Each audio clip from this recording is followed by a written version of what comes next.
नमस्कार, जय हिंद, वंदे मातरम। दोस्तों, आरपी टारगेट एजुकेशन के यूट्यूब चैनल में आप सभी का स्वागत है।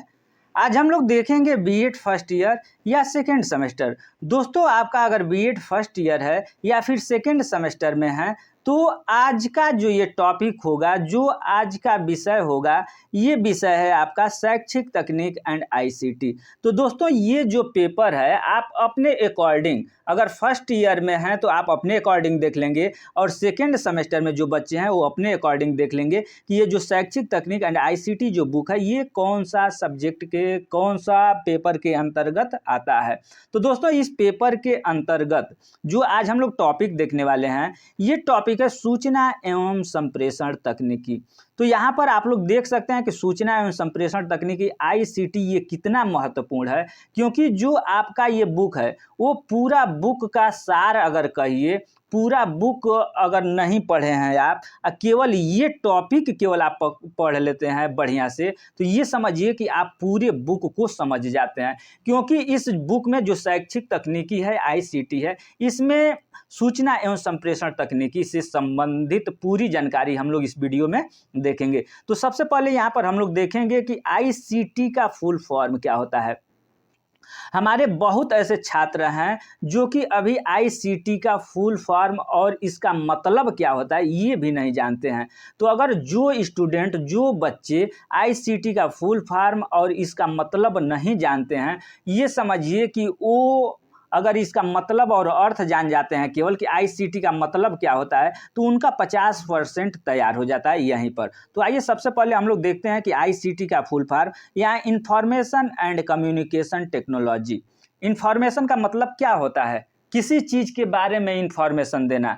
इंफॉर्मेशन का मतलब सूचना, एंड और कम्युनिकेशन का मतलब ये होता है कि संप्रेषण, यहाँ पर हिंदी आप लोग देख सकते हैं, और संप्रेषण का मतलब ये हो गया कि हम अपने भाव विचारों को आदान प्रदान करना, यानी हम आप लोगों के सामने ऑनलाइन के माध्यम से हम संप्रेषण के बारे में बता रहे हैं और आप संप्रेषण के बारे में समझ रहे हैं। तो हम बताने का प्रयास किया, बोल करके हम जो बता रहे हैं और आप उसको समझ करके रिप्लाई दे रहे हैं, वही संप्रेषण हो गया, यानी बातचीत करना।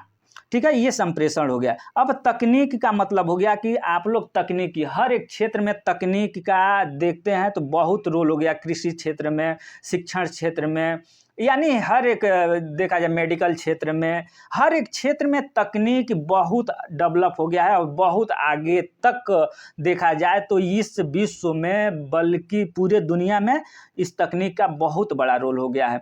तो ये है आपका सूचना एवं संप्रेषण में तकनीकी। तो यहाँ पर हम लोग अब देखेंगे कि इस वीडियो के अंतर्गत हम लोग क्या देखने वाले हैं। तो इस वीडियो के अंतर्गत सूचना एवं संप्रेषण तकनीकी का अर्थ देखेंगे, परिभाषा को देखेंगे, विशेषताएं देखेंगे, आवश्यकता देखेंगे, एवं सूचना एवं संप्रेषण तकनीकी का क्षेत्र, लाभ एवं उपयोगिता। इतने सारे महत्वपूर्ण क्वेश्चन को इस वीडियो के माध्यम से हम लोग देखने वाले हैं। तो दोस्तों, इस वीडियो को बिना स्किप किए हुए आप लास्ट तक देखिएगा, क्योंकि ये कहा जाता है ना कि ये सार है। तो आपके जो पेपर नंबर 2 है शैक्षिक तकनीक एंड आईसीटी, उसका ब्रह्मांड कह लीजिए, ब्रेन कह लीजिए, उसका ब्रेन है ये टॉपिक। तो आइए देखते हैं सबसे पहले सूचना एवं संप्रेषण तकनीक आईसीटी का अर्थ क्या होता है। तो यहाँ पर वर्तमान युग सूचना क्रांति का युग है। ठीक है, वर्तमान युग सूचना क्रांति का युग है। आप लोग देख रहे हैं कि हर एक क्षेत्र में केवल तकनीक का ही अपना युग चल रहा है। हम ज्ञान आधारित समाज में रह रहे हैं और ज्ञान किसी राष्ट्र की शक्ति है। एक व्यक्ति के सर्वांगीण विकास के लिए अत्यंत आवश्यक है। इसे बढ़ते हुए ज्ञान तथा तुरंत पहुंचाने और उसके उपयोग करने के लिए नवीन तकनीकों की आवश्यकता होती है। ठीक है, इसके लिए सूचना एवं संप्रेषण तकनीकी सर्वाधिक उपयुक्त साधन है। जैसे मान लीजिए कि पहले क्या होता था, हम अपने सूचनाओं को लेटर पर लिखते थे। आप लोग थोड़ा सा ध्यान दीजिए कि तकनीक कितना आगे बढ़ा है। सबसे पहले लेटर हम लोग लिखते थे, उसको पोस्ट बॉक्स में डालते, ये 15 दिन में हमारा लेटर पहुंचता था जहां भी हम लोग भेजते थे। उसके बाद 15 दिन के बाद उधर से अपना रिटर्न वो उसका जवाब आता था। लेकिन आज के युग में आप लोग देखेंगे तो तुरंत आप फ़ोन उठाइए और उसके बाद से जहां पहुंचाना एकदम तुरंत पहुंचा देते हैं अपनी सूचना को। तो ये हुआ तकनीकी। तो इसी तरीके से शिक्षा में भी तकनीक का डेवलप हुआ। सबसे पहले मान लीजिए कि किसी चीज़ के बारे में आपको अगर मान लीजिए कोई मैटर फंस जाता है, किसी चीज़ के बारे में आप जैसे मान लीजिए कि तकनीक है, तकनीक के बारे में आप नहीं समझते हैं, आपके पास कोई जानकारी नहीं है, अगर आपके पास मोबाइल है, एंड्रॉयड फ़ोन है, तो उसमें केवल तकनीकी का अर्थ लिखिए, देखिए तुरंत आपको उत्तर मिल जाएगा। ये रहा तकनीकी, ठीक है।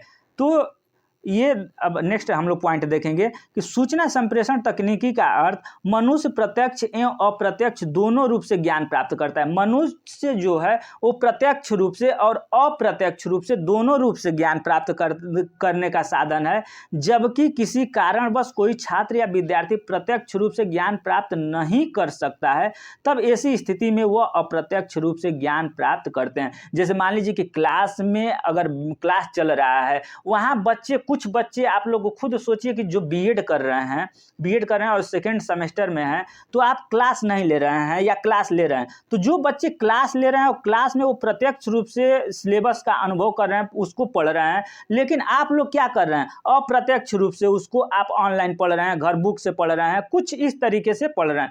तो जो अगर मान लीजिए कि प्रत्यक्ष रूप से आपका क्लास नहीं हो पाता है, आप वहाँ कॉलेज में जाकर के प्रत्यक्ष रूप से क्लास नहीं ले पाते हैं, तो उस चीज़ को आप अप्रत्यक्ष रूप से घर पर सीखते हैं, यही कहने का आशय है।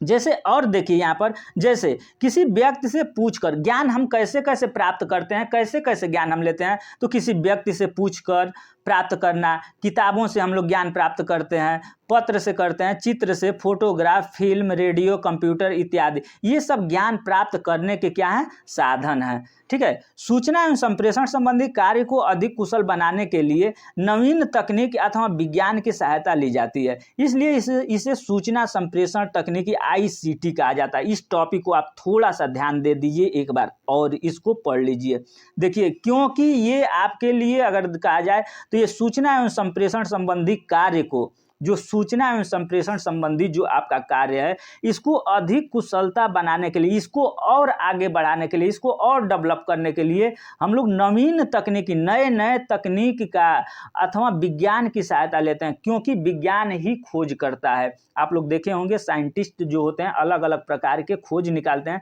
तो हम लोग शिक्षा के क्षेत्र में जो तकनीकी क्षेत्र है, कंप्यूटर का आविष्कार, रेडियो का आविष्कार, मोबाइल का आविष्कार, स्क्रीन रिकॉर्डर, या बहुत सारे ऐसे तकनीक आ गए हैं जिनके द्वारा हम लोग, जिनकी सहायता लेकर के सूचना एवं संप्रेषण तकनीकी को आगे बढ़ाते हैं, ठीक है। अब देखिए हम लोग देखेंगे सूचना एवं संप्रेषण तकनीकी की परिभाषा, मात्र केवल एक हम परिभाषा आपको देते हैं, क्योंकि ये परिभाषा आप लोग बल्कि नोट डाउन करते रहिए। जैसे मान लीजिए कि सूचना एवं संप्रेषण आप लोग पढ़ रहे हैं, तो अपने से खुद बाद में, अभी आप क्लास ले लीजिए और बाद में एक पेज पर सूचना एवं संप्रेषण तकनीक होता क्या है, अपने तरीका से लिखिए। सूचना एवं संप्रेषण, जो हम लोग बातचीत करते हैं, जो हम सूचना ग्रहण करते हैं, उसमें तकनीकी का क्या महत्व है। जो तकनीकी आई, अब हम लोग फेस टू फेस बात करते हैं, अभी आप लोगों से हमें बात करना है, ग्रुप में बात करना चाहते हैं, जैसे मेरे सारे जितने भी स्टूडेंट हैं सभी से अगर हम बात करना चाहें तो फेसबुक, ट्विटर, उसके बाद से अपना कमेंट आप लोग करते हैं या ऑनलाइन लाइव होकर के हम बात कर सकते हैं। तो ये सब क्या है, सूचना संप्रेषण तकनीकी, यही सब तकनीकी है, तकनीकी, ठीक है। तो इसका एक परिभाषा आप लोग देख लीजिए। RK शर्मा के अनुसार सूचना एवं संप्रेषण तकनीक का असर उन प्रयोग की ओर संकेत करता है जो मानव के कल्याण तथा आवश्यकता पूर्ति हेतु सूचनाओं का आदान प्रदान करते हैं। तो ये एक रहा है आपके लिए परिभाषा, इसको आप लोग नोट डाउन कर लिए, बल्कि नोट कर लीजिए, और ये परिभाषा आप लोग बिल्कुल याद कर लीजिएगा, क्योंकि जो ये आपका टॉपिक है, ये टॉपिक है ICT यानी सूचना एवं संप्रेषण तकनीकी। तो हम ये चाहेंगे कि सूचना एवं संप्रेषण तकनीकी, ये आप परिभाषा याद कर लीजिए, लिख लीजिए, और इसको कहीं भी, कोई भी आपका टॉपिक सूचना एवं संप्रेषण तकनीक से संबंधित आएगा, वहाँ आप परिभाषा डाल सकते हैं। अब देखिए, अब हम लोग देखेंगे सूचना एवं संप्रेषण तकनीक की विशेषताएं। तो इसकी विशेषताएं क्या है, जैसे मान लीजिए कि जो तकनीकी हम लोगों को सूचना एवं संप्रेषण बातचीत करने के अंतर्गत जो सूचना हम लोग लेते हैं, उसमें तकनीक की विशेषताएं क्या है, क्या इसकी विशेषताएं हैं। तो यह तकनीक में विचार विमर्श में विचार विनिमय पर आधारित केंद्रित रहता है, ठीक है। दूसरी विशेषता देखा जाए इसकी, तो यह एक उद्देश्यपूर्ण एवं सामाजिक प्रक्रिया है। क्या है? उद्देश्यपूर्ण और सामाजिक प्रक्रिया है। तीसरा पॉइंट इसकी विशेषता ये हो जाती है कि इस तकनीक के प्रयोग से संपूर्ण संचार एक गांव के रूप में दिखाई देता है। ठीक है, कैसे एक गांव के रूप में दिखाई देता है? तो जैसे मान लीजिए कि तकनीकी, अभी हम लोग अगर लैपटॉप ले लेते हैं, मोबाइल ले लेते हैं, कंप्यूटर ले लेते हैं, तो उसमें हम लोग पूरे विश्व को देख सकते हैं, तुरंत देख सकते हैं कि यहाँ पर मौसम के बारे में उसकी जानकारी ले सकते हैं, कहाँ कौन सी घटना घट रही उसके बारे में जानकारी ले सकते हैं। तो ये जो पूरा आपका विश्व है, जो आपका ये पूरा विश्व है, ये एक गांव के तरीका से लगता है। क्यों लगता है? कि हम घर बैठे एकदम बिल्कुल आप अपने रूम में बैठ करके ये तकनीक के प्रयोग से आप संपूर्ण संसार को एक गांव के रूप में देख सकते हैं। ये बिल्कुल फैक्ट है और सत्य है। आप अपना गांव सर्च करेंगे, आपको अपना गांव भी दिखाई देगा गूगल पर। ठीक है, तो ये रहा है आपका तकनीक और ये रहा सूचना एवं संप्रेषण तकनीक की विशेषताएं। अब चौथी विशेषताएं क्या है? तो संप्रेषण मानवीय तथा सामाजिक वातावरण को बनाए रखने का कार्य करता है। ठीक है, जो संप्रेषण मानवीय है तथा सामाजिक वातावरण को बनाए रखने का कार्य करता है। पांचवा पॉइंट हो जाता है संप्रेषण तकनीकी संप्रेषणकर्ता तथा संप्रेषण प्राप्तकर्ता के मध्य संपर्क स्थापित करने की प्रक्रिया है। संप्रेषण प्राप्तकर्ता, संप्रेषणकर्ता, अभी हम संप्रेषणकर्ता हो गए, आप लोग प्राप्तकर्ता हो गए, संप्रेषण प्राप्तकर्ता हो गए। क्यों? क्योंकि हम आप लोगों से बात करना चाह रहे हैं, आप लोगों को कुछ पढ़ा रहे हैं और आप लोग उसको ऑनलाइन के माध्यम से समझ रहे हैं, तो आप लोग संप्रेषण प्राप्तकर्ता हो गए। इसके मध्य संपर्क स्थापित, हमसे और आपके बीच का जो संपर्क है, ठीक है, ये स्थापित करता है। कौन स्थापित करता है? तो आज ये मोबाइल अगर नहीं रहता, ये सामने जो आप ये मोबाइल अगर नहीं रहता, तो आज हम आप लोगों से इस तरीके से ऑनलाइन बात नहीं कर पाते, आप लोगों को इस तरीके से ऑनलाइन क्लास नहीं दे पाते। ये रही सूचना एवं संप्रेषण तकनीक, जो सूचना एवं संप्रेषण में बातचीत करने के क्रम में जो तकनीक है उसकी विशेषता। अब नेक्स्ट देख लेते हैं हम लोग सूचना एवं संप्रेषण तकनीक की आवश्यकता एवं महत्व। तो आप लोग खुद सोचिए एक बात यहाँ पर कि इसकी आवश्यकता क्यों है? सूचना एवं हम लोग बातचीत कर रहे हैं, हम उसमें तकनीक की आवश्यकता क्यों पड़ी और इसका महत्व क्या है? अगर यहीं पर अगर हम लोग देखें तो इस तकनीक की आवश्यकता इसलिए है कि अगर मान लीजिए कि हम क्लास नहीं कर रहे हैं, आप लोग क्लास नहीं कर पा रहे हैं किसी कारणवश, तो आपका पूरा देखा जाए चैप्टर, पूरा समय, पूरा यानी उससे संबंधित और अनभिज्ञ रह जाएंगे और आप उसके बारे में आपको कोई जानकारी नहीं होगी। देश दुनिया में क्या हो रहा है उसके बारे में कोई जानकारी आपको तुरंत नहीं प्राप्त होगी। पहले क्या था? एक न्यूज़पेपर था, न्यूज़पेपर भी आता था तो हर एक जगह नहीं पहुंच पाता था।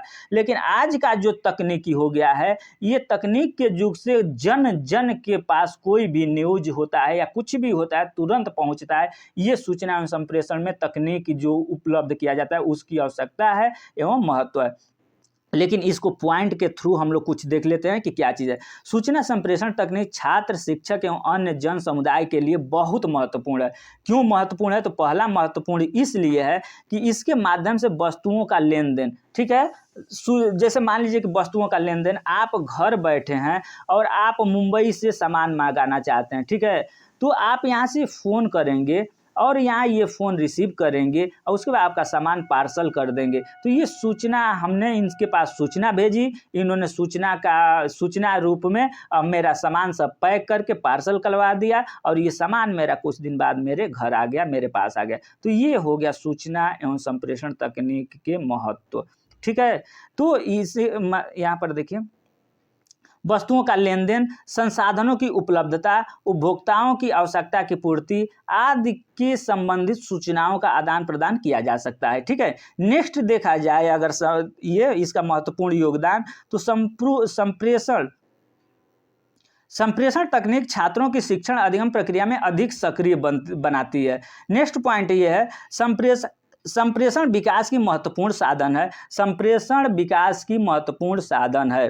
ठीक है, अब नेक्स्ट पॉइंट ये हो जाता है, संप्रेषण विचारों, भावनाओं, मतों आदि के आदान प्रदान का साधन है। और नेक्स्ट पॉइंट और महत्वपूर्ण टॉपिक, आईसीटी संपूर्ण विश्व की जानकारी एक पटल पर प्रदान करने में सक्षम है। यह छात्र के अध्यापन में प्रभावी बनता है। तो ये इसका अगर मोस्ट इम्पॉर्टेंट और कार्य अगर देखा जाए तो आप केवल ये एक लाइन अगर लिख देते हैं ना, तो आप ये समझिए कि आप पूरे नंबर लेने के हकदार हो जाते हैं। क्योंकि जो ICT है, इंफॉर्मेशन कम्युनिकेशन टेक्नोलॉजी, जो ये है, ये संपूर्ण विश्व की जानकारी एक पटल पर एक जगह प्रदान करने में सक्षम है। यह छात्रों के अध्यापन में भी प्रभावी है, क्योंकि आपको इधर उधर भटकने की कोई जरूरी नहीं है। आपको जो भी चीज़ है वो एक पटल पर एक जगह आपको मिल सकता है तकनीक से, सूचना एवं संप्रेषण तकनीक से। अब नेक्स्ट पॉइंट हम लोग देखेंगे कि शिक्षा, यहाँ पर देखिए, शिक्षा में सूचना एवं संप्रेषण तकनीक का क्षेत्र। इसका देखा जाए तो शिक्षा जो है और सूचना एवं संप्रेषण तकनीक में इसका क्षेत्र क्या है, तो आधुनिक वर्तमान में प्रत्येक क्षेत्र सूचना एवं तकनीक से प्रभावित है। देखा जाए तो आप लोग को खुद सोच लीजिए कि कौन सा ऐसा क्षेत्र है जिसमें सूचना एवं संप्रेषण, बातचीत करने के द्वारा जो हम लोग बातचीत करते हैं उसमें तकनीक का प्रयोग अगर न किया जाए तो आप खुद सोचिए कि क्या होगा। ठीक है, तो अगर तकनीक का जो शिक्षा, मोबाइल ही न रहे तो आप लोग खुद सोचिए ना कि अगर इस युग में अगर मोबाइल को हटा दिया जाए तो आप अपनी आवश्यकताओं की पूर्ति किस तरीके से करेंगे, आप खुद सोचिए। अगर आपको दिक्कत होती है तो वो कितना प्रभावित करता है। ठीक है, अब देखिए, शिक्षा का क्षेत्र आज कंप्यूटर, इंटरनेट का बढ़ता हुआ उपयोग शिक्षा को सूचना एवं संप्रेषण तकनीक के पास लाता है। शिक्षा का प्रत्येक अंग, विधियां, शिक्षण उद्देश्य, शिक्षण प्रक्रिया, शोध इत्यादि सभी सूचना एवं संप्रेषण तकनीक के बिना अधूरा है। ठीक है, तो ये चीज रहा है, आप लोग देख लिए। अब नेक्स्ट पॉइंट हम लोग देखेंगे कि सूचना एवं संप्रेषण तकनीक का लाभ एवं उपयोगिता। अब इसका लाभ क्या है भाई? लाभ तो लाभ ही लाभ है, लेकिन देखा जाए तो लाभ भी है और हानि भी है। इसको सही तरीके से अपनाते हैं तो लाभ है और गलत तरीके से अपनाते हैं तो हानि है। तो सूचना एवं संप्रेषण तकनीक का लाभ हम लोग देखेंगे और उपयोगिता देखेंगे। तो आधुनिक सूचना एवं संप्रेषण तकनीक ने हमारे दैनिक जीवन के विभिन्न क्षेत्रों जैसे शिक्षा, व्यापार, बैंकिंग, चिकित्सा, ठीक है, बैंकिंग, चिकित्सा को प्रभावित किया है। इसने हमारे सोचने के ढंग, संप्रेषण करने के तरीके एवं अधिकांश चीज़ों को प्रभावित किया है। शिक्षा के क्षेत्र में ICT के उपयोग ने तीव्रता से सीखने और सिखाने का प्रक्रियाओं में सुधार किया है। यह सीखने और पारंपरिक रूप से चुनौती देकर नए अवसरों का विस्तार किया है। अतः ऐसा कोई भी क्षेत्र नहीं है, कोई भी आप क्षेत्र देख लीजिए नहीं है जहाँ की ICT का उपयोग न किया जाता हो। अतः सूचना एवं संप्रेषण तकनीक के निम्नलिखित लाभ हैं। ये कौन कौन से लाभ हैं, आप लोग 10-12 पॉइंट है, आप लोग देख लीजिए। दोस्तों, यहाँ पर एक छोटा सा हम रिक्वेस्ट आपसे कर रहे हैं कि अगर चैनल पर आप नए हैं तो चैनल को सब्सक्राइब करके बेल आइकन को दबा लें, जिससे कि हमारे द्वारा जो भी बनाए जाते हैं वीडियो उसके नोटिफिकेशन आप तक पहुंचती रहे। और ये एक चीज़ आपको चैलेंज यहाँ हम करते हैं 100% कि इस तरीके से टॉपिक वाइज आपको हर एक बुक का टॉपिक वाइज कोई भी तैयारी नहीं करा रहा होगा। जैसे मान लीजिए कि शैक्षिक तकनीक एंड ICT जो आपका बुक है, इसके अंतर्गत हम ये 19 नंबर का वीडियो आप लोग देख रहे हैं। इससे पहले हर एक टॉपिक को 18 वीडियो में हमारे द्वारा कंप्लीट किया गया है। अगर आप वो वीडियो नहीं देखे हैं और ICT जो आपका बुक है, शैक्षिक तकनीक एंड ICT, अगर ये बुक आपको कंप्लीट करना है तो इस वीडियो के डिस्क्रिप्शन में नीचे हम लिंक दे रहे हैं। आप शैक्षिक तकनीक एंड ICT प्ले लिस्ट उसको देखेंगे, खोलेंगे तो आपको ये 18-19 वीडियो मिल जाएंगे। वहाँ से आप अपनी तैयारी कर सकते हैं। और जो पुराने हैं स्टूडेंट, उन लोगों से मैं रिक्वेस्ट ये करूँगा कि आप लोग अपने दोस्तों के पास जो BEd कर रहे हैं बच्चे, उन लोगों के पास कम से कम इस चैनल को शेयर करें एवं उनसे सब्सक्राइब करने एवं देखने के लिए आग्रह करें। धन्यवाद। आगे नेक्स्ट पॉइंट हम लोग देखेंगे, ये लाभ। ठीक है, इस लाभ को हम लोग देख लेते हैं, बहुत महत्वपूर्ण लाभ है। तो ये सीखने के संसाधनों की विविधता का उपयोग, सीखने के जो संसाधन होते हैं उनकी विविधता का उपयोग हम लोग करते हैं। नेक्स्ट जो लाभ है इसका, जानकारी के लिए तत्कालिकता, यानी कोई भी जानकारी हमें तुरंत प्राप्त होती है। किससे? सूचना एवं संप्रेषण जो तकनीक, जैसे मोबाइल को ही आप लोग लेकर के चलिए, मोबाइल है, तुरंत हमें जानकारी किसी चीज़ के भी बारे में होता है, तुरंत आपको जानकारी मिल जाती है। तीसरी लाभ जो है वो शिक्षण अधिगम सामग्री के निर्माण एवं प्रयोग का ज्ञान होता है। चौथा जो है शिक्षण प्रशिक्षण में सहायक होता है। शिक्षण प्रशिक्षण में सहायक देख ही रहे हैं, मोबाइल से हम लोग ऑनलाइन पढ़ रहे हैं, ये शिक्षण प्रशिक्षण में सहायक होता है। पांचवा नंबर है शिक्षण तकनीक में विकास होता है। छठा पॉइंट है आपका ज्ञान आधारित समाज के निर्माण में सहायक होता है। सातवां पॉइंट जो आपका है वो छात्रों का व्यक्तिगत विकास होता है। आठवां पॉइंट है शिक्षण अधिगम प्रक्रिया के स्वरूप में परिवर्तन। नौवां पॉइंट है शिक्षक प्रशिक्षण में सहायक होता है। 10वां पॉइंट है आपका छात्र केंद्रित शिक्षण में सहायक होता है। 11 पॉइंट है परामर्श देने में सहायक। 12 पॉइंट है शैक्षिक प्रशासन में सहायक। 13 पॉइंट है शैक्षिक शोध कार्यों में सहायक। आपको जो जो क्षेत्र याद आता है वो क्षेत्र में आप देखेंगे तो जो ICT है, इंफॉर्मेशन कम्युनिकेशन टेक्नोलॉजी, उसका लाभ ही लाभ है। तो दोस्तों वीडियो आपको कैसा लगा? वीडियो अगर आपको अच्छा लगा हो तो वीडियो को लाइक करें, शेयर करें तथा चैनल पर अगर पहली बार विजिट कर रहे हैं तो चैनल को सब्सक्राइब करके बेल आइकन को दबा लें। नेक्स्ट टॉपिक जो होगा ये भी मोस्ट इंपॉर्टेंट होगा, कक्षा कक्ष संप्रेषण यानी क्लासरूम कम्युनिकेशन। तो क्लासरूम कम्युनिकेशन क्या होता है इसके बारे में हम लोग नेक्स्ट वीडियो नंबर 20 के अंतर्गत हम लोग देखेंगे। तब तक के लिए धन्यवाद।